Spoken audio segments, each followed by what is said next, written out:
Hello and welcome to Surveyor Says, the podcast from the National Society of Professional Surveyors. Each week, we bring you fascinating guests that are involved in the profession of surveying. We cover a lot of ground, including Table A Talk with Gary Kent, Point of Order with the NSPS Joint Government Affairs Team, Future Focus, highlighting current and future leaders of the profession, and everything survey-related in between. Thanks for joining us here on the podcast, and hope you enjoyed listening to this episode of Surveyor Says.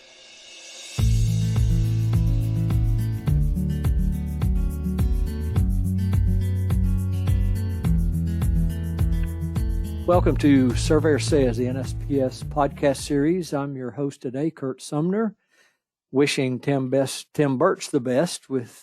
He just had appendicitis. I believe it was appendicitis. And Trish will cut this out if I'm telling a lie. But anyway, he's not doing well. He's doing well, but he's been sick. So we want to wish him well for sure. And I say that one reason for my guest today, Trent Keenan is with me. Welcome, Trent. Thank you, sir. Thank you for having me. And I mentioned him in particular because back in September, Kent joined for episode 43. And I think we're going on somewhere in the 80s now, 83, 84, something like that. But it's always fun to do these. And so I wanted to give that little shout out to Tim. I know you guys talked about a wide variety of things. I know you talked a bit about the Get Kids into Survey thing, which is really cool. I know you've been very active in that. Yeah.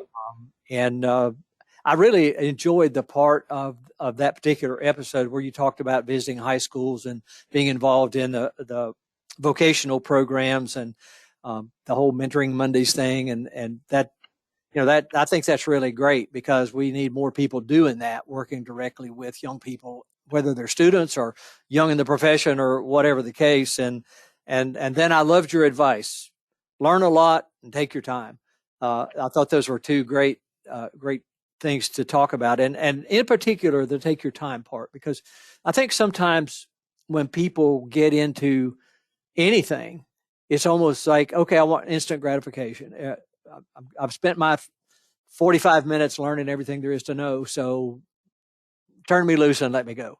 And yeah, I just thought that was really good advice. And I'm assuming that probably comes from experiences of your own, but also in working with other people and mentoring them.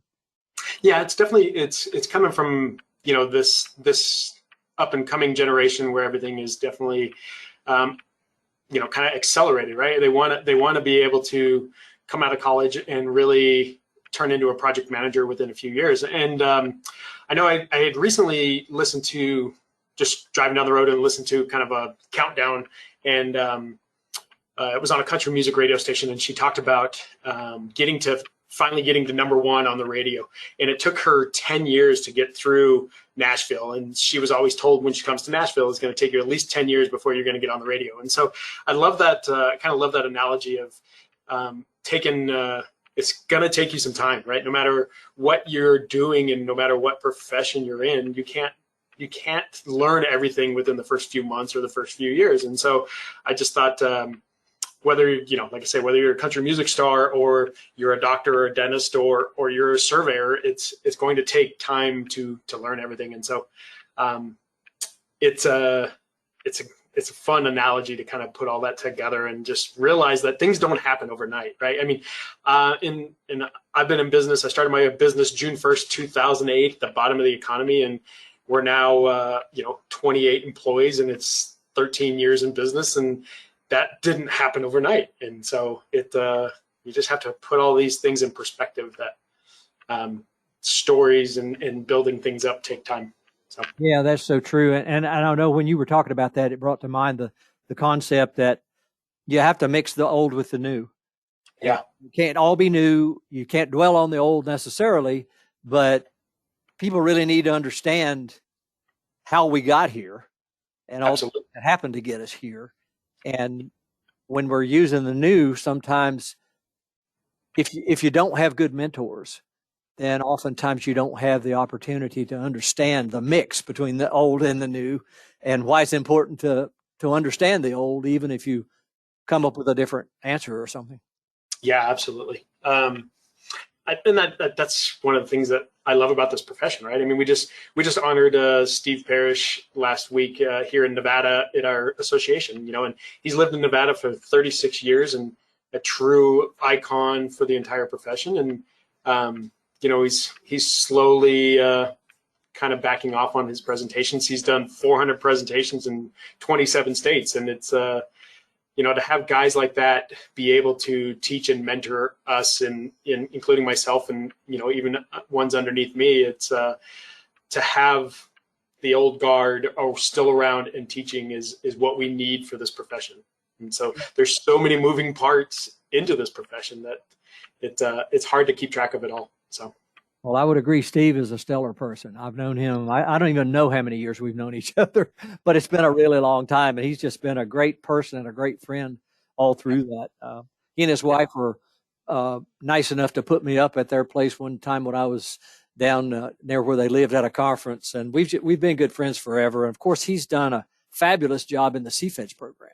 Absolutely. Yes, sir. He's sort of been the heart and soul of it almost. I mean, for sure. Obviously, there's a lot of other people involved, but he's the one trying to keep it going for sure. He does. Yeah. And the thing that he exemplifies, I think, that I sense in you as well is just a dedication to it. Just, this is who I am. This is what I am. And this is, I want other people to learn from my mistakes, from my victory, whatever I've got to offer. I want people to learn. And he's just that kind of person. Yeah, exactly. And along those lines, I mean, I've been a part of our Nevada Association since 2007, and I can remember, being our chapter president, and I'm under 30 years old and young and shy, and I make it to become our state association president in 2015. I'm still shaking in my boots, standing at the podium with at the time we were a joint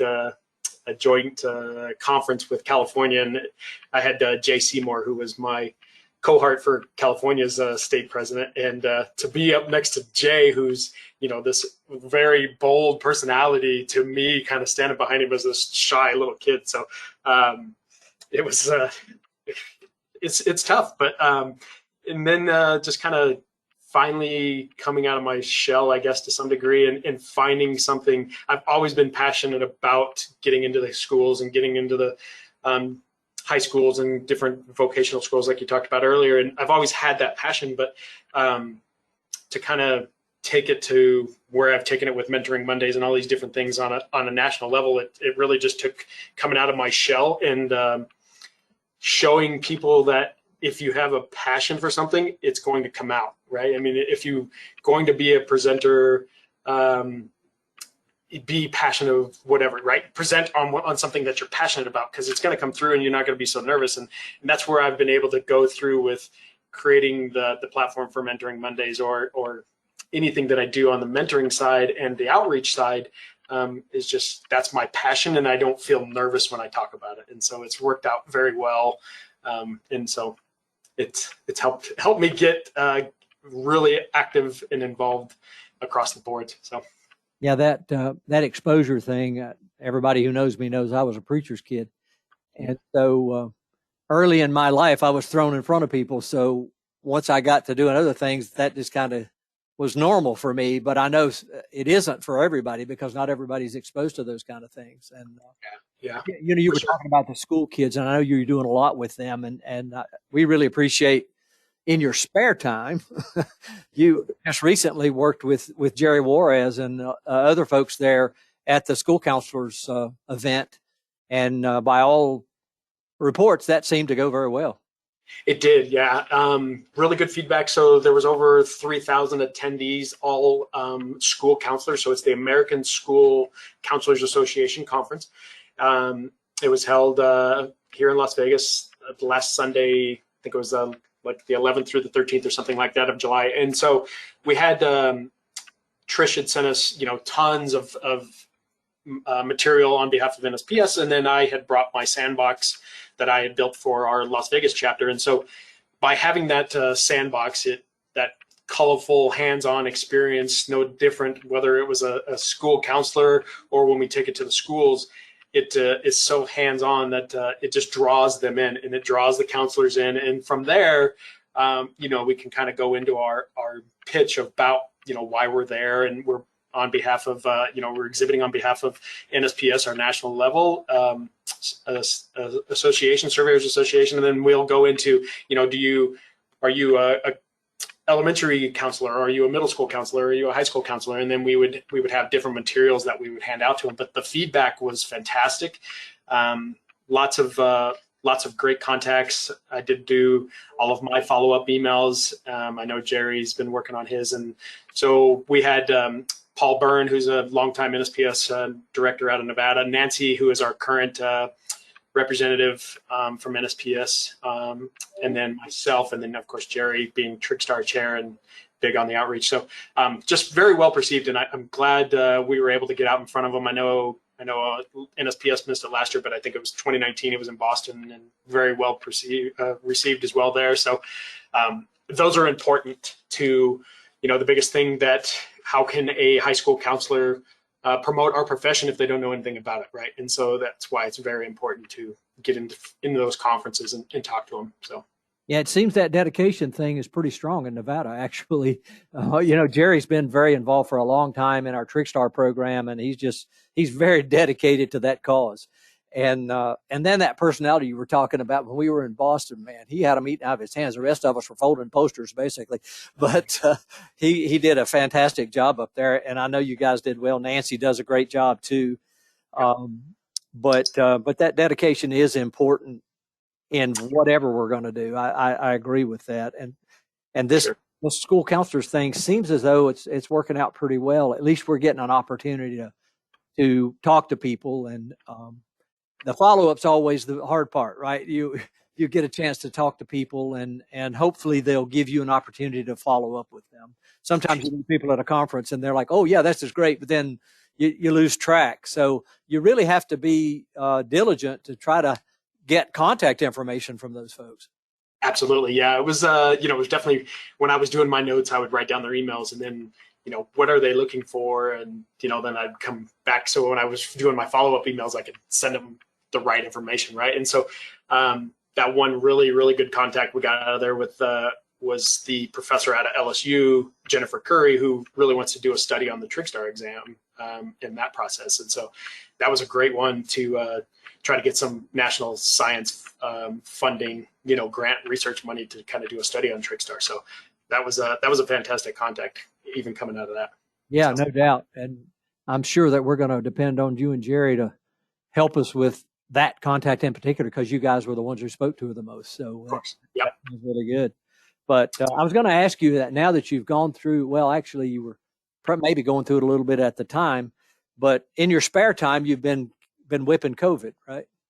I did. I got it a couple of weeks ago, and thankfully I didn't get it too bad. So I was down for probably 7 or 8 days, but yeah, it'll get you when you're not even expecting it, And I do a really good vitamin regimen, and I do, running and exercise, and I made it for those first 16 months or whatever, 14 months, and I finally got it. I didn't think I was going to get it. I thought I could run away from it.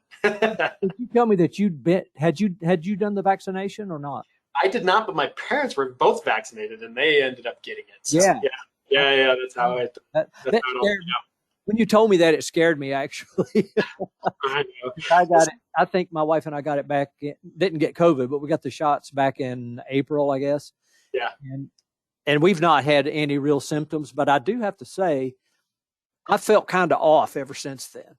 I don't know if it's my age or whatever, but it's almost like there's something going on, maybe connected to that. I'm not sick at all, but it just feels weird.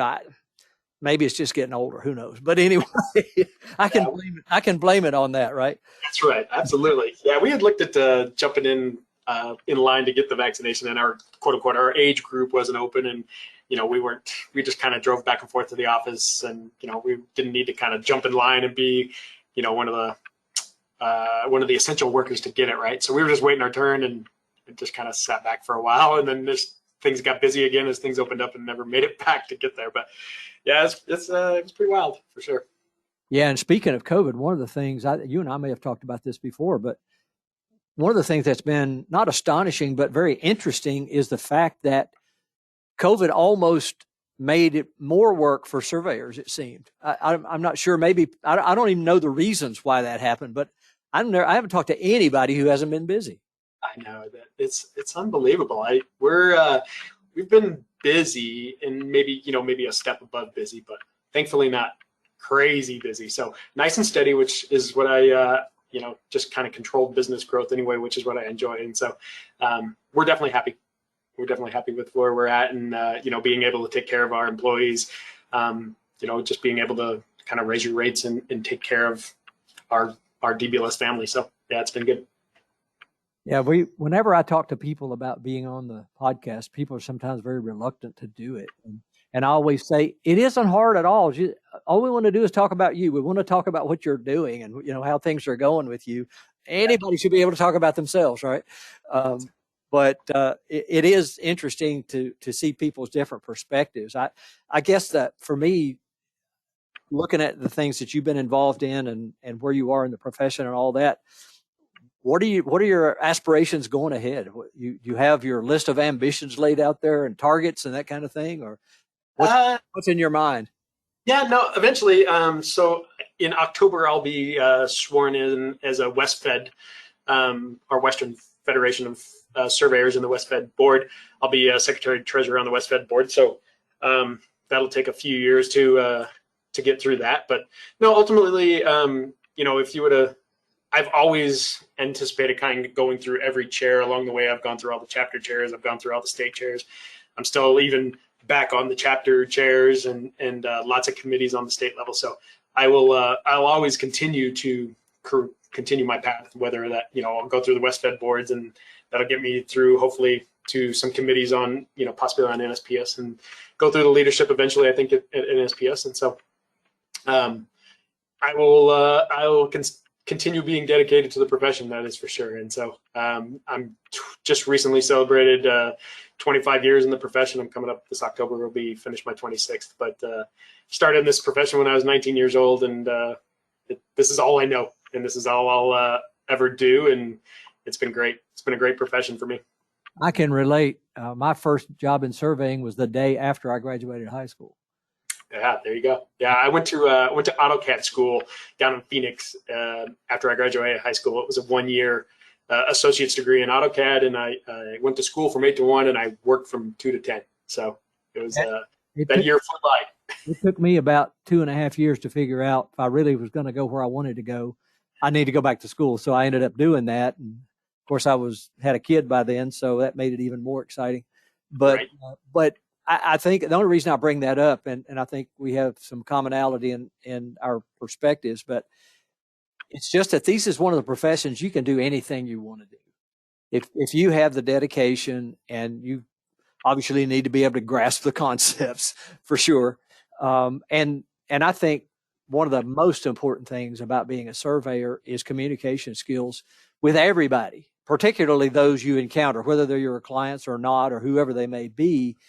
Is I don't know if humble's the right word. Maybe that's not the right word, but certainly having that ability to gauge who people are and react to what's going on with them. And I just think that's critical to be effective as a surveyor. Yeah, exactly. No matter whether you're just starting out in the profession, you're a chief or you're a project manager, it's the communication skills, I think, is where in anything in life, really. I mean, it's what gets you through building your career and progressively building your career and being able to effectively communicate with your boss, or, in my instance now being the owner, it's effectively communicating with clients. And so being able to have that communication skills is something you have to work on your entire life. I mean, it's not, I certainly couldn't communicate in 1995 when I got into this profession, and I got licensed in 2004, and I still felt like, I was just a baby and still didn't know how to communicate. So it's something that whether you're reading books or listening to podcasts or listening to audio books, whatever, I mean, you're going to continue to build those communication skills.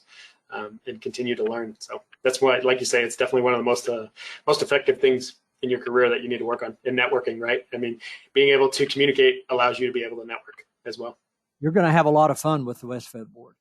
Yes, of course. Yeah, I've been our Nevada delegate for the last 2 years, so moving up to the leadership roles now. So yeah, they're a really good group of people. I was fortunate enough back in the days early on when I was chairman of the board of governors of NSPS to visit all the states and get to know all the people, and I enjoyed those guys so much. And they're not unique necessarily, but they're kind of unique in terms of being an entity, a regional entity. Yeah. We have other regional entities that are quasi West Fed types. Some groups within NSPS, or even, I used to be part of what we call the Area 3-4 governors, which were the southeastern states. We weren't ingenious enough to come up with any catchy name for ourselves, so we were just Area 3-4. But all of that interaction with your peers, particularly in your region, is so important. And I've said this so many times that when we were trying to keep NSPS afloat, there tremendous amount of support came because of West Fed board. Through those states, and a lot of those folks on West Fed were also involved in NSPS, and so there are groups like West Fed across the country. I don't know if they're as official, as West Fed is, but I certainly appreciate and think it's a really great thing to have that regional perspective, so to speak. Yeah, it's been.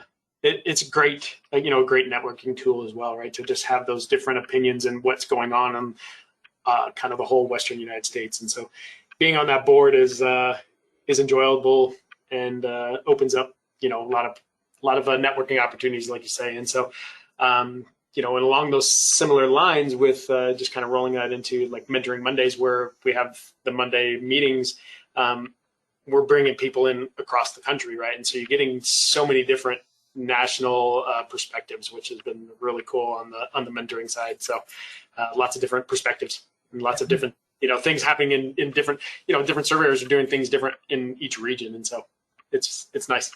So I'm wondering, is as you've done that, it's kind of typical, but not always happens. Do you ever get surprised when you start talking to people in terms of what their perspective is or what they're doing? Or, we all have sort of a mindset of how this is going to go, right? Yeah. And I'm just wondering if some of those times people surprise you or come up with questions you didn't anticipate, or yeah.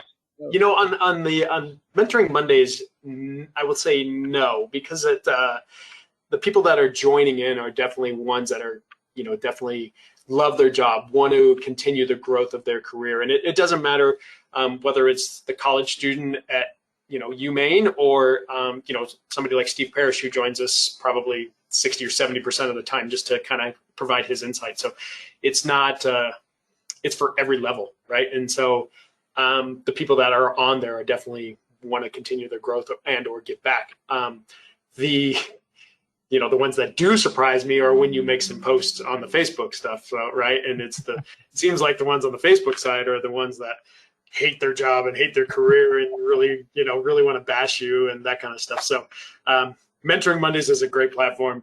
Facebook groups, maybe not so much. Yeah, there are a lot of great things about our communication tools today. There's yes about that, but there's always that little thing that can happen or something not expected, whatever the case may be. And I don't know, I won't say it's hard to adapt to. It's just different for people, particularly in my age group, because we grew up so much of our time not having that ability to communicate with people from everywhere. Yes, exactly. Yeah. Other than a few board meetings, right? When you got together, in NSPS instance, 4 times a year, right? And so you don't have that real-time interaction now. Like, this profession, in our instance, we have clients, who do things nationally. So it's not just a regional, say, Las Vegas Valley anymore, or, Reno or any of that Washington, D.C. stuff, right?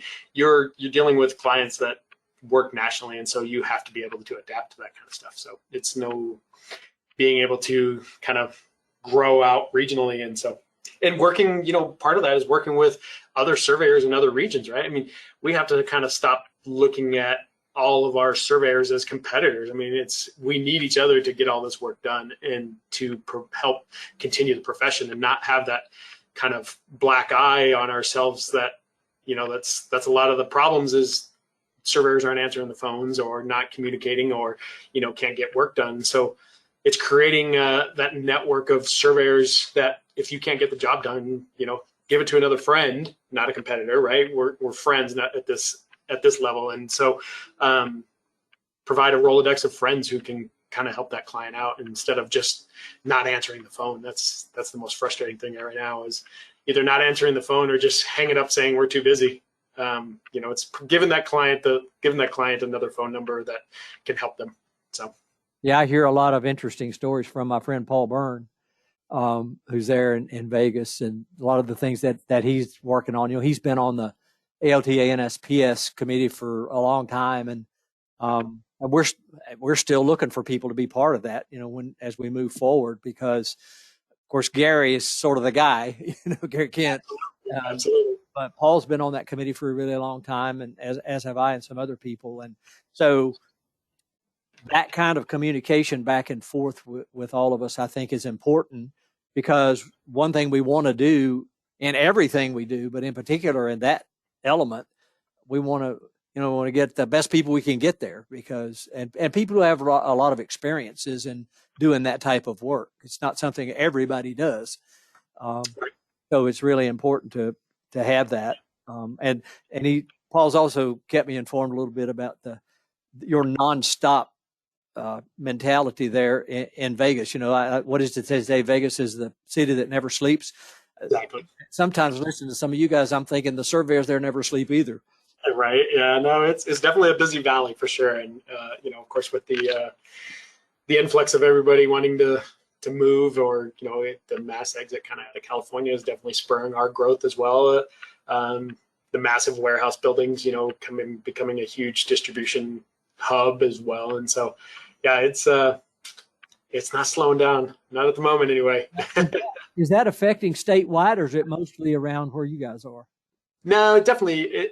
I would say it's the Reno and Las Vegas area are the two busiest areas. I mean, still the center of the state is still really quiet. So, yeah, I never got to go to the, what's it called, the National Bowling Alley thing in Reno. Oh yeah, up in Reno. Yep.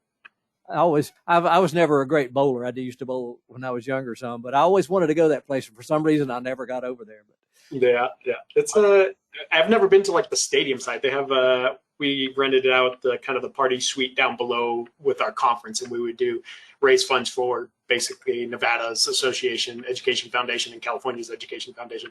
We would do it as a bowling tournament. So we would rent out that kind of party suite. So, but not the actual big stadium part. I've never been in the big stadium side either. So just the party suite. Yeah, bowling's another one of those things that I like to do, but I wasn't particularly great at it. So.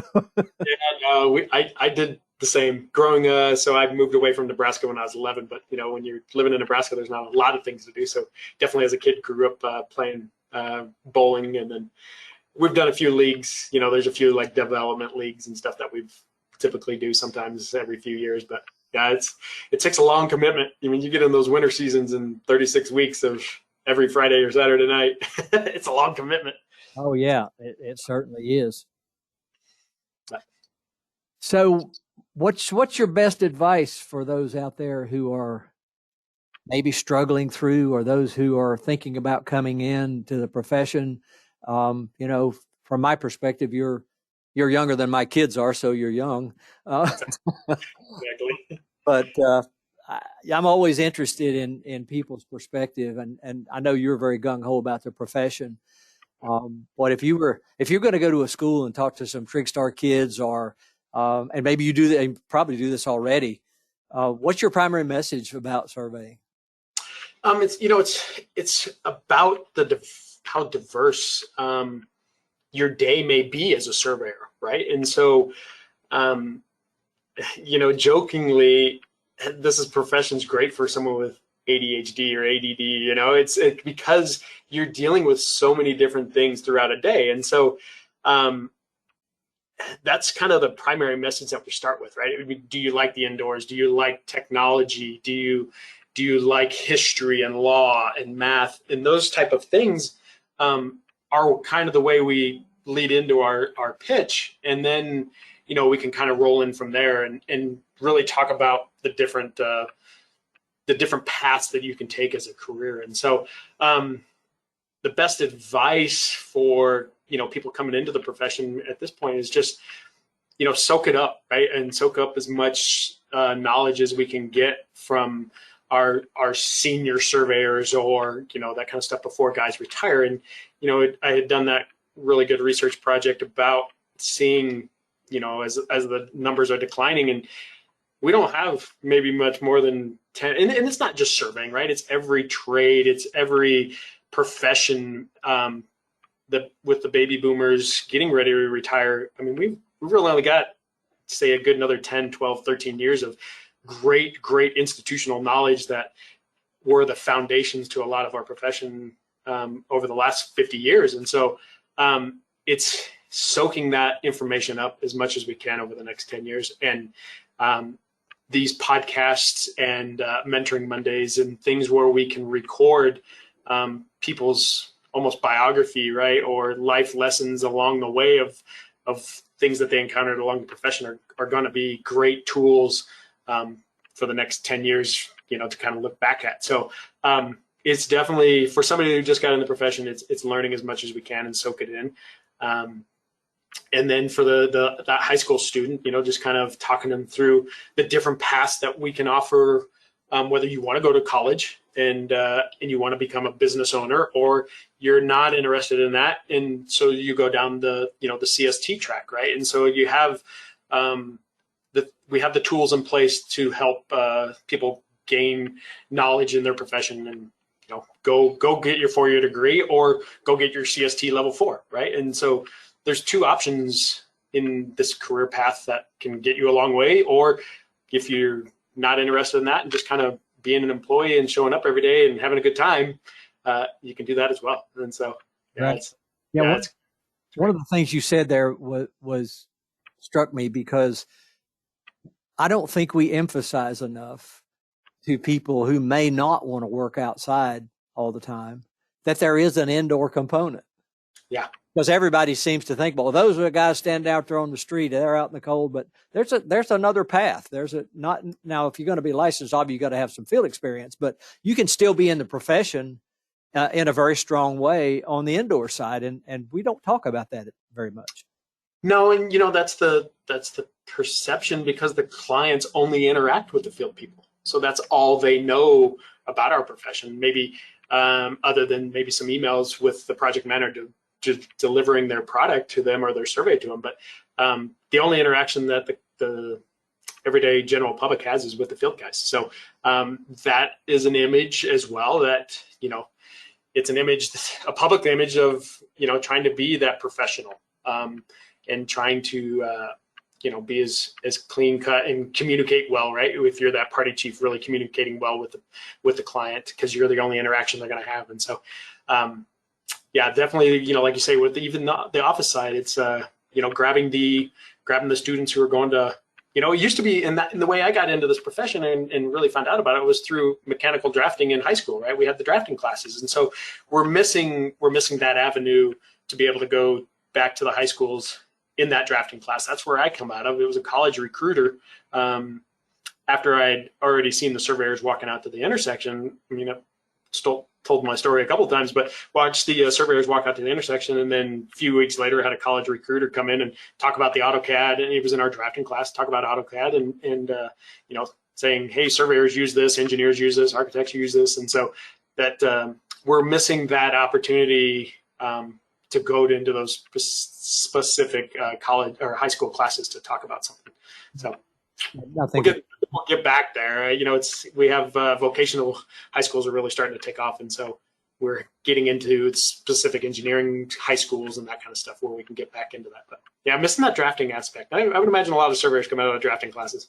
Probably so. Yeah, my son teaches a STEM type program in high school. And I know he has a hard time recruiting because his counselors don't necessarily send people his way because they perceive it differently than what it is. And Sure. he has to struggle to make sure he gets those students in. And that's kind of what you're talking about, I think, is Absolutely. finding that group. Well, I appreciate you being with me today. It's been great talking to you, and we're looking forward to continuing to move on, and looking forward to working with you in the West Fed side and even on the NSPS side. So I would certainly encourage you to seek whatever you would like to do in our associations, whatever level they may be, but you know the benefit of that already, but I think you got a lot to give too. So I appreciate that. No, I appreciate you having on. Yeah, definitely. I would just suggest to anybody who's wanting to get involved, just get involved with something that you're passionate about, and you'll be able to exceed at anything that you want to do when you have that passion. So that's great advice. Yeah. Thanks again, Trent. I really appreciate you being with me today. Thanks, Kirk.